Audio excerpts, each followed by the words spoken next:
Hello students, कैसे हैं आप सब। आज हम पढ़ेंगे कक्षा 10वीं की हिंदी की पाठ्य पुस्तक क्षितिज का पहला पाठ सूरदास के पद। तो पद शुरू करने से पहले हम सूरदास जी का जीवन परिचय के बारे में थोड़ा जान लेते हैं।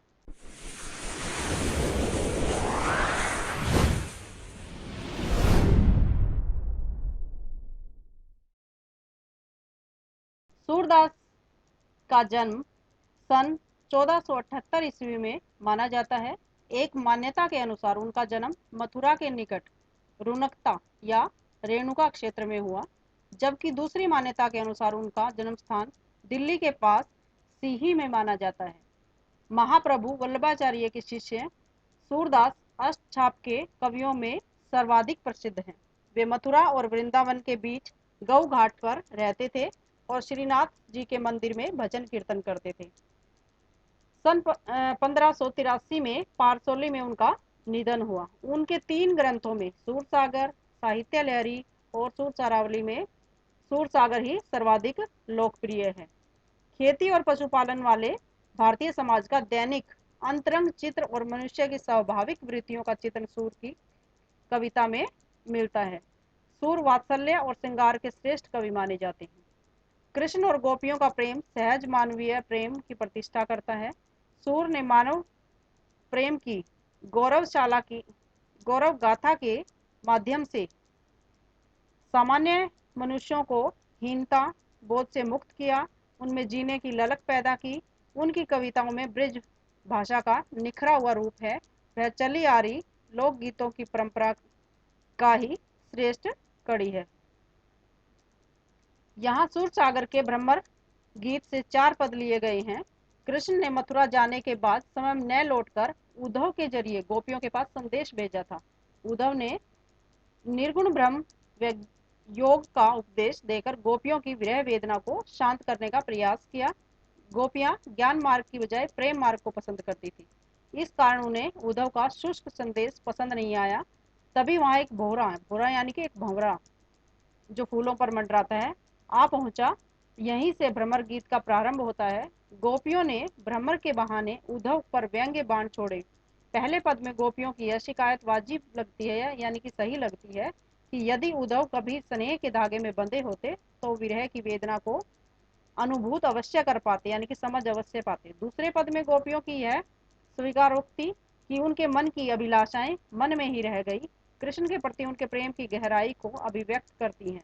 तीसरे पद में वे उद्धव की योग साधना को कड़वी ककड़ी जैसा बताकर अपने एकनिष्ठ प्रेम में दृढ़ विश्वास प्रकट करती हैं। चौथे पद में उद्धव को ताना मारती हैं कि कृष्ण ने अब राजनीति पढ़ ली है, अतः अंत में गोपियों द्वारा उद्धव को राजधर्म याद दिलाया जाना सूरदास की लोक धर्मिता को दर्शाता है। तो ये है आपके पद। पहला पद है उद्धव तुम हो अति बड़भागी। बड़भागी यानी कि बहुत भाग्यशाली हो। अपरस रहत स्नेह तगा तय। अपरस यानी कि दूर रहता है तुमसे, स्नेह यानी कि प्रेम, तगा यानी कि धागा। नाहिन मन अनुरागी। अनुरागी यानी कि प्रेम में। तुम बहुत भाग्यशाली हो, यानी कि तुम प्रेम के बंधन में नहीं बंधे हो। किसके? कृष्ण के। क्योंकि वो कहती है कि हम तो दूर रहकर भी कृष्ण के प्रेम में बंधी हुई हैं, और तुम कितने भाग्यशाली हो कि तुम उनके साथ रहते हुए भी उनके प्रेम में नहीं बंधे हो, ऐसा बंधन में तुम नहीं बंधे हो। पुरइनी पात रहत जल भीतर, तारस देह न दागी। पुरइनी का पात का मतलब पत्ता, पुरइनी का मतलब कमल, यानी कि कमल के पत्ते की तरह तुम हो, जो कि पानी में रहते हुए भी पानी के दागों से बचा रहता है, उसके ऊपर पानी के दाग धब्बे नहीं लगते। तुम उस कमल के पत्ते के समान हो। जो जल मह तेल की गागरी। गागरी यानी कि गगरी, घड़ा। बूंद न ताको लागी। बूंद यानी कि पानी की एक बूंद भी उसको नहीं लगती। जिस प्रकार अगर एक गगरी या एक घड़े के अंदर हम पानी भर दें और उसके अंदर एक तेल की बूंद डाल दें, तो तेल जो है पानी के अंदर कभी भी मिक्स नहीं होता, वो अलग ही रहता है।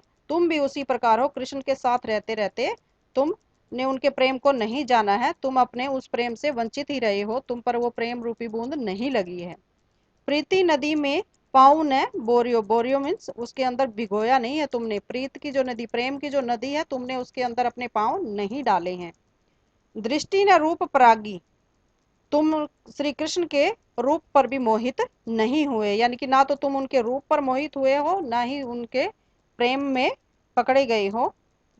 सूरदास अबला हम भोरी, सूरदास जी कहते हैं गोपियों के द्वारा कि गोपियां कह रही हैं हम भोली भाली, भोरी यानी कि भोली, हम भोली भाली अबला गोपियां हैं। गुर, गुर यानी कि गुड़, चाटी, चाटी यानी कि चींटियां, जो जैसे, पागी यानी कि लिपटना, जिस तरह चींटियां गुड़ से लिपट जाती हैं, हम भी कृष्ण के प्रेम में उसी प्रकार लिपटी हुई हैं, यानी कि बंधी हुई हैं। इस पद्यांश में अलंकार है पुरैनी पात, यानी कि पुरैनी पात में कौन सा अलंकार है? अनुप्रास अलंकार है। जो जल माह तेल की गगरी, इसमें है उदाहरण अलंकार, यानी कि उदाहरण के द्वारा यहाँ बताया गया है। ब्रज भाषा का प्रयोग इसमें चारों पदों में किया गया है। इसके बाद आपका आता है पद नंबर 2, मन की मन ही माज रही, माज यानी कि अंदर, हमारे मन की बात तो मन में ही रह गई। कौन कह रही है? गोपियां, गोपियां कह रही हैं उद्धव से भंवरे का बहाना लेकर, यानी कि भंवरे को सुना रही हैं, लेकिन उस बहाने से वो सारे उल्हाने उद्धव को ही दे रही हैं कि हमारे मन की बात तो मन के अंदर ही रह गई। कहिए जाई कौन पे उद्धव ना ही परत कही, कहिए यानी कि आप कहो, हमारे जो मन में थी वो हमारे मन में ही रह गई। उलाहना देते हुए उद्धव को कहते हैं कि हमें कृष्ण से प्रेम नहीं मिला, न ही उनके अभाव में हमें अपनी भावना व्यक्त कर सकी। अब तुम बताओ हम अपनी व्यथा यानी कि अपना दुख किसे जाकर कहें? प्रेम की पीड़ा को कहा भी तो नहीं जा सकता। अवधि आधार आस आवन की, अवधि यानी कि समय, आधार यानी कि आधार, आस आवन की आने की आशा, तन मन विथा, विथा यानी कि दुख सही सह रही है, हम कब से दुख सह रही है, किस लिए? उनके आने की आस में कि एक दिन वो आएंगे, इसीलिए हम इतने समय से दुख सह रही थी। अब इन जोग संदेशनी सुनी सुनी, अब उन्होंने हमारे लिए यह योग का जो संदेश भेजा है, इसको सुन सुनकर हमारी विरहग्नि विरह दधी है, विरह की जो अग्नि थी वो और भी भड़क गई, यानी कि हमारा जो दुख है वो पहले से कहीं ज्यादा हो गया है। चाहती हुती गुहारी जितते ते उतते धार बही, जहां से हम प्रेम चाहते थे, जहां से हम चाहते थे कि हमें प्रेम मिलेगा, वहां से हमें यह योग का संदेश मिला। इससे क्या है, गोपियां और भी पहले की बजाय दुखी हो गई। सूरदास अब धीर धरही क्यों मर्यादा न लही, सूरदास जी कहते हैं कि गोपियां कृष्ण से प्रेम चाहती थी और उल्टे उनको योग मार्ग का संदेश भेज दिया गया, जो हमें सदा सदा के लिए कृष्ण से दूर करना चाहता है। सूरदास गोपियों के माध्यम से कह रहे हैं अब तो कृष्ण ने सारी लोक मर्यादाएं तज दी है, लोक मर्यादा ने लही, यानी कि उनकी जो मर्यादा है वो नहीं रही, उन्होंने हमारा प्रेम निभाने की बजाय हमें धोखा दिया है, यानी कि प्रेम के बदले प्रेम देना चाहिए, लेकिन उन्होंने हमें प्रेम के बदले प्रेम नहीं योग का संदेश दिया है, ये उन्होंने लोक मर्यादा नहीं निभाई है। भला हम धैर्य कैसे धारण करें? हम धैर्य धारण नहीं कर सकते। उद्धव को ये बात सब वो कह रही हैं कृष्ण को कहने के लिए। आगे, हमारे हरि हारिल की लकड़ी, हरि यानी कि कृष्ण भगवान, हारिल यानी कि एक पक्षी होता है जो कि एक अपने पंजों से एक लकड़ी को हमेशा अपने पाँव में पकड़े रखता है। हमारे हरि हारिल की लकड़ी, हमारे लिए तो हरि उस हारिल की लकड़ी के समान है। मन कर्म वचन नंद नंदन उर, मन वचन और कर्म से नंद नंदन यानी कि नंद के पुत्र या कौन? कृष्ण को उर, उर यानी कि दिल, दिल में हमने रखा है, मन वचन कर्म से उनको प्रेम किया है। यह दृढ़ करी पकड़ी, इस हारिल की लकड़ी के समान हमने कृष्ण को अपने मन वचन कर्म से अपना प्रेम मान लिया है। जागत सोवत दिवस सौपन दिवस निशी, जागत सोवत यानी कि जागते सोते, सौपन में भी और दिन रात, कहना कहना जकरी, जक यानी कि रटते रहते हैं, हम तो हर समय काना काना रटते रहते हैं। सुनत जोग लागत है ऐसो जो करऊ करवी ककरी, यानी कि कड़वी ककड़ी, जिस प्रकार कोई भी व्यक्ति कड़वी ककड़ी नहीं खाना चाहता, उसी प्रकार हमें भी योग का संदेश उनका नहीं लेना है। हमें तो यह योग का संदेश उस कड़वी ककड़ी के समान लग रहा है, अरुचिकर लगता है। सूतो व्याधि हमको ले आई, व्याधि होता है रोग, तुम तो हमारे लिए ऐसी बीमारी ले आए, देखी सुनी न करी, जो हमने न कभी देखी है न कभी सुनी है। क्योंकि गोपियां जो होती हैं उनको योग से कोई मतलब नहीं, वो तो कृष्ण से प्रेम करती हैं और बदले में उनसे प्रेम ही चाहती है। यह तो सूर तिन्ही ले सौंपो, जिनके मन चकरी, यह तो तुम उन्हीं को दो जाके, यह संदेश उनको दो जिनके मन चक्री, यानी कि जिनका मन एक जगह स्थिर नहीं है। हमारा मन तो सिर्फ कृष्ण में लगा हुआ है और कृष्ण में ही हमारी आस्था है, कृष्ण में ही हमारा प्रेम है। हमारा मन भटकने वाला नहीं है कि आज प्रेम में है और कल योग में चला जाए। तो आप यह योग का संदेश दूसरे लोगों को दो, हमें नहीं।